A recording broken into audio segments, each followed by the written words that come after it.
సీతా సమేత శ్రీరామచంద్ర స్వామి వారి కళ్యాణ ఘట్టంలో భాగంగా చక్కగా స్వామివారికి బ్రహ్మత్వం సిద్ధించేందుకు గాను ఆ గాయత్రి మాత అయినటువంటి యజ్ఞోపవీత ధారణ చేస్తూ ఉన్నారు అర్చక స్వాముల వారు.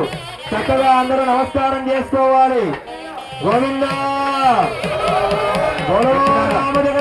రామచంద్ర భగవానికి, గోరో రామచంద్ర భగవానికి. ఓం విద్వాన్ వేదమర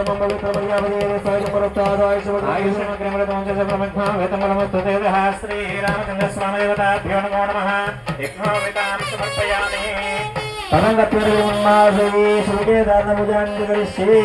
చక్కగా స్వామివారి కళ్యాణ ఘట్టంలో భాగంగా బాసిక ధారణ చేస్తూ ఉన్నారు. ఈ బాసికాలు ఎందుకు కట్టుకోవాలమ్మా? మీ పెళ్లిళ్ళల్లో కూడా మీకు పెళ్లి అయినప్పుడు బాసికాలు కట్టుకున్నారు కదా, ఎందుకు కట్టుకోవాలి బాసికాలు? భజంతి ఆపయా, భజంతి ఆపండి. బాసికాలు ఎందుకు కట్టుకోవాలమ్మా? పెళ్ళైన వాళ్ళు చేకరెత్తున్నారు, పెళ్ళైన వాళ్ళు చేకరెత్తమంటే ఎవరెత్తట్లు అయిన వాళ్ళు కూడా. బాసికాలు ఎందుకు కట్టుకున్నారు?